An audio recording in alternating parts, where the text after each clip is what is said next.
Bonjour à tous, ici Alexandre Barthélémy. Bienvenue dans cette nouvelle vidéo dans la série Achèteriez-vous cette société?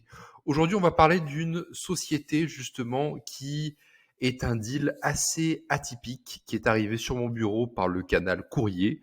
Il s'agit d'une société dans l'impression, dans le Grand Ouest, qui réalise un assez beau chiffre d'affaires, qui fait 4,9 millions d'euros de chiffre d'affaires et nous allons découvrir ensemble s'il est intéressant de faire l'acquisition de cette société ou si on next direct. Un peu de contexte avant de rentrer dans l'analyse de ce deal dans l'impression.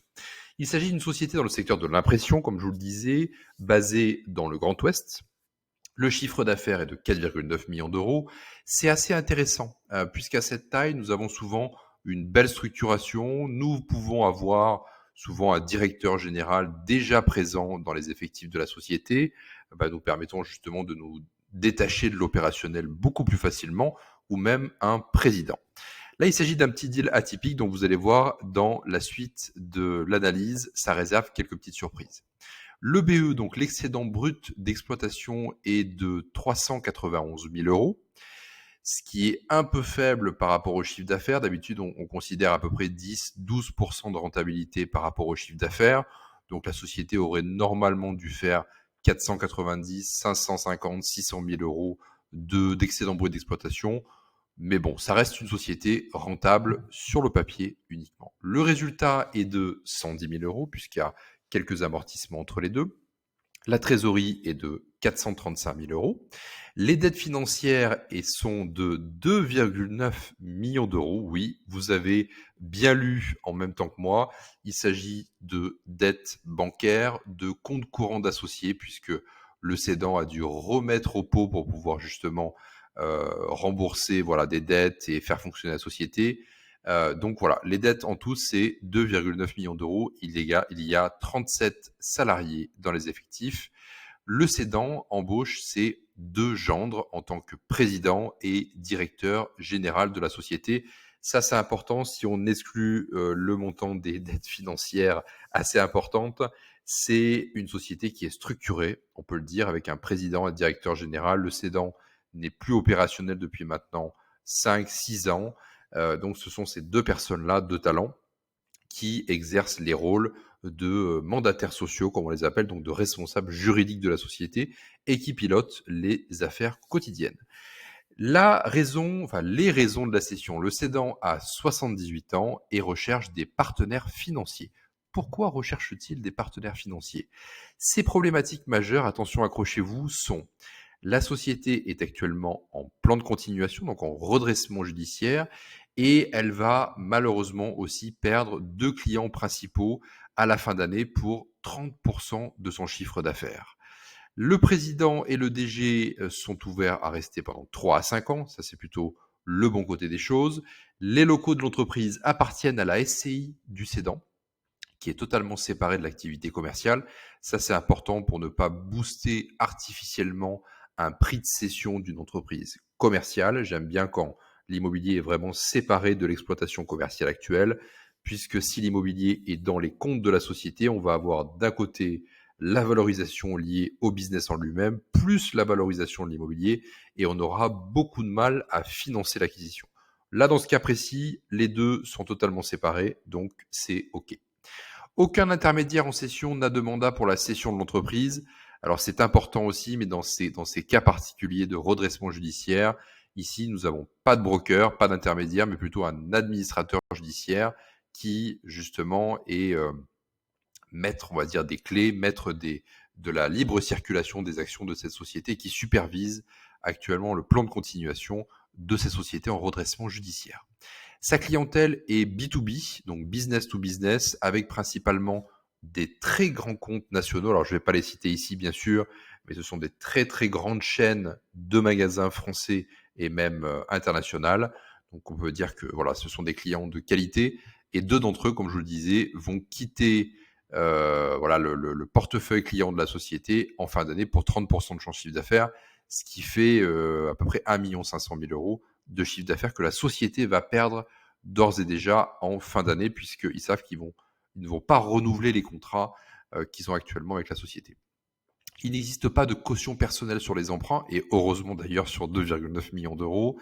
Là aussi, c'est important de poser la question, perdez un deal, donc perdez, voilà, n'hésitez pas à faire une croix sur une société que vous souhaitez racheter, mais ne perdez pas le sommeil, donc n'acceptez jamais de caution personnelle sur quoi que ce soit comme financement et n'acceptez pas qu'il y ait des cautions personnelles déjà présentes dans l'entreprise, puisque quand vous allez reprendre la société, vous allez aussi reprendre les cautions personnelles du cédant qui part. Et oui, forcément, il ne va pas conserver les cautions personnelles sur une société qui ne pilote plus, qui ne gère plus, ce qui est plutôt assez logique.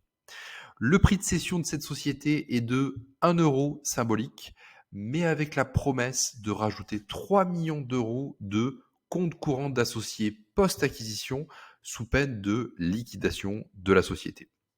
Alors dites-moi déjà dans les commentaires si c'est un deal qui vous fait vibrer, si vous vous sentez un peu comme Bernard Tapie. Est-ce que vous en pensez? Est-ce que vous achèteriez ce business même au prix de 1 euro? Voilà. N'hésitez pas à me commenter ça, à me poser les questions et à me donner votre avis juste en dessous de cette vidéo dans la partie commentaires. Pour aller plus loin, si on fait un rapide calcul, quelle est la valorisation du business en partant sur une formule de type multiple du résultat ou de l'EBE, en l'occurrence, ça sera plutôt de l'EBE ici, plus la trésorerie nette des dettes. Le prix de cession égale, alors sur mon style de valorisation, égale à peu près 3 fois le résultat net ou l'EBE, plus la trésorerie nette des dettes. Donc pour calculer une trésorerie nette des dettes, vous faites tout simplement trésorerie moins dette, et vous arrivez au montant de la trésorerie nette des dettes. Soit 391 000 euros, qui est l'EBE comptable, on l'a vu juste au-dessus, fois 3, puisqu'on utilise un multiple de 3, plus 435 000 euros, c'est le montant de la trésorerie actuellement dans les comptes de la société, moins 2 900 000 euros, qui sont les dettes. Alors j'ai enlevé bancaire, puisque il y a aussi du compte courant d'associé qui est avec, donc le montant des dettes. Soit un prix de cession de moins 1 292 000 euros. Alors, si on respecte la formule, il faudrait que le cédant nous donne sa société, plus nous fasse un chèque de 1,2 million d'euros pour qu'on puisse reprendre la société. Alors, généralement, c'est plutôt l'inverse qui se passe. C'est plutôt vous qui donnez de l'argent pour acheter un actif. Là, en l'occurrence, on ne va pas se fier à la formule de valorisation puisqu'elle ne veut rien dire. Un cédant ne va pas nous donner 1,2 million d'euros pour avoir le droit de reprendre sa société. Ça ne se fait pas en pratique. Donc, bien entendu, c'est pas faisable en pratique. Et c'est pour ça que la société vaut 1 euro et rien de plus, parce que justement, elle a 2,9 millions d'euros de dette. De plus, la société va devoir obtenir un financement de 3 millions d'euros. Alors, quand je dis financement, c'est au sens large du terme. Ça peut être de l'apport en compte courant d'associé de la part d'un investisseur.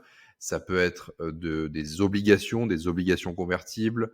Voilà, tout ce qu'on peut imaginer pour pouvoir rembourser ses dettes, mais aussi assurer la pérennité du business sous peine d'aller tout droit en liquidation, puisqu'encore une fois, il y a 2,9 millions de dettes, on va dire 3 millions d'euros de dettes, mais la société va aussi perdre 1,5 million d'euros de chiffre d'affaires à la fin de l'année, et elle ne pourra pas continuer comme ça. Si elle ne trouve pas de financement, la société va finir droit dans le mur en liquidation judiciaire. Avec ce deuxième panorama, dites-moi en commentaire ce que vous en pensez et si c'est quelque chose qui est intéressant pour vous, qui vous motive, pourquoi pas, sur ce type d'acquisition. Voilà, dites-moi ça dans l'espace commentaire, juste en dessous de cette vidéo. Je suis curieux de voir vos différents avis. Pour moi, concrètement, c'est assez compliqué et voyons ensemble s'il y a peut-être des retraitements possibles. Il existe 2 mandataires sociaux dans cette société, le fameux président et directeur général. Et généralement, on va normaliser les rémunérations s'ils prennent des rémunérations conséquentes, par exemple 300, 400, 500 000 euros par an. On peut normaliser la rémunération d'un directeur général à 120 000 euros par an, par exemple. Et le reste, qui est entre 120 000 et 300 000 euros, on va le réintégrer justement dans la rentabilité de la société. Là, en l'occurrence, il y a 37 000 euros de rémunération nette pour chacun d'entre eux, donc 37 pour le président et 37 pour le directeur général. Il n'y a donc aucun retraitement à faire, mis à part quelques cacahuètes, comme un peu de frais de restauration et autres. Et en plus de ça, on a besoin, comme je vous le disais, des dirigeants actuels pour piloter la société, piloter l'opérationnel, les affaires quotidiennes, pour pouvoir assurer voilà, le business avec les clients actuels. Il n'y a donc aucune rentabilité à ajouter au résultat net. Perso, je n'achèterai pas les titres de cette société. C'est pas que la société est pas intéressante, loin de là. Elle a prouvé qu'elle peut avoir un bon chiffre d'affaires, une bonne rentabilité, c'est ce qui se passe actuellement. Mais elle est à court de trésorerie et les dettes sont beaucoup trop importantes. Et même à 1 euro, je ne procéderai pas à l'acquisition de ces sociétés.